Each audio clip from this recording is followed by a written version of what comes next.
Hello and welcome to the fourth episode of the 7V podcast. This is the episode of February, I think, and let's just introduce the hosts for this month. So I'm Stepan. I'm Matthew. I'm Sophie. And I'm Elaine.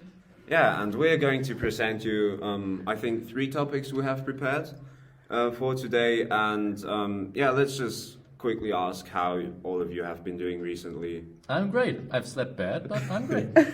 I'm fine, thank you. I'm fine too. I'm glad I'm here today. Perfect. So we're just quickly going to go through the topics. We've got the costume contest for Carnival in our school. We've got climate change, as always, I suppose. And we've got a surprise topic of which we're not going to tell you much yet.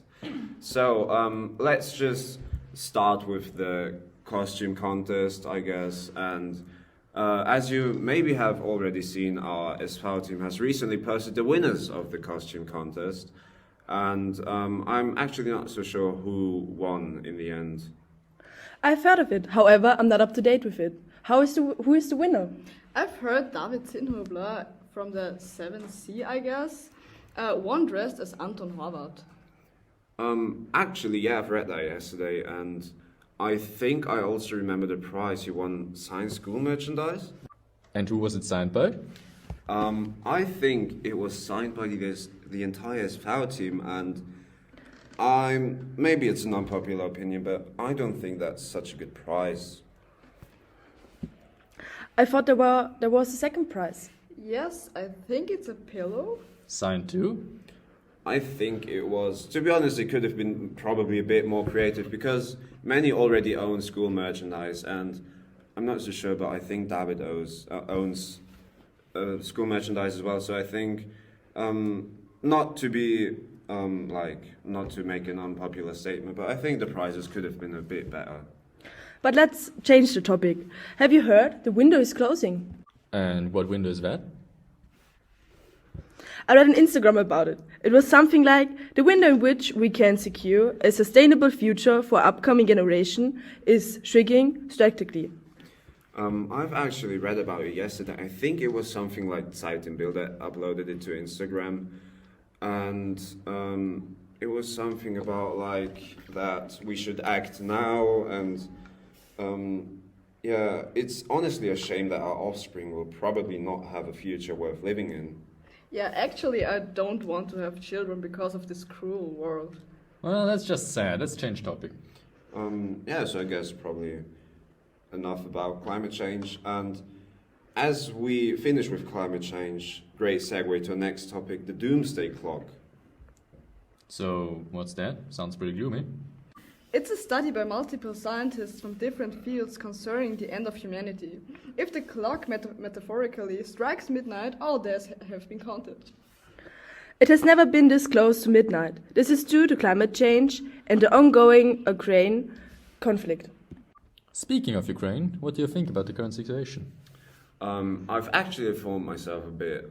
You see the pictures daily of like Ukrainian families leaving their country, their home. And I must say it's heartbreaking to see these pictures because you have to think they're not only leaving their home and their country, they're also leaving their families and their belongings, their relatives behind. That's is just tragic. I agree. I have actually seen a Ukrainian family in a McDonald's, a truly sad sight. True. However, we can all contribute our part, especially now. Our school is organizing a petition to donate goods and supplies to the refugees. I've heard about it, but you can even donate something for their pets, like food, cages, or other equipment. Have any one of you relatives in Ukraine? I actually don't have any in Ukraine, but I have some in Croatia, like the majority of my relatives are in Croatia. And I'm actually worried because it's also in the east, and I somehow have a fear that this war could have a bigger impact on Europe in general than we could actually imagine at the moment. What do you think, guys? I also recently talked to the wife of my dad, and she said she hoped that it's not like the Balkan War. It's not going to be like the Balkan War, sorry.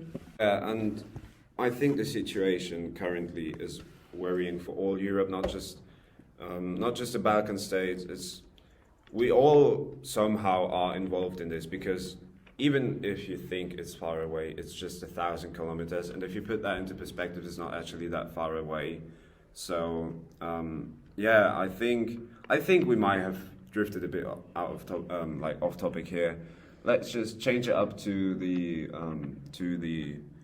what's it called? Help me out. Petition. To the petition, yes. To Yes. the petition that is currently ongoing in our school. So I think we should also finish off with that topic.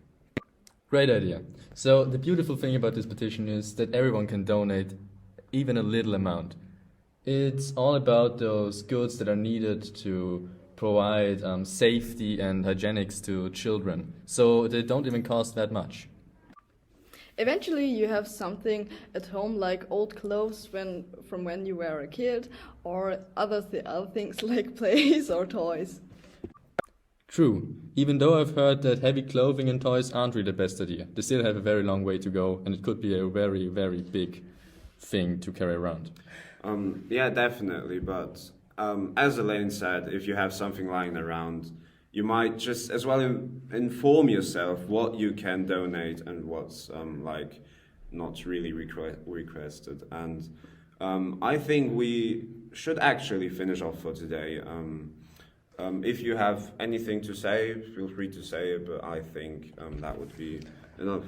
A great finish for a great podcast. Perfect. Then Goodbye.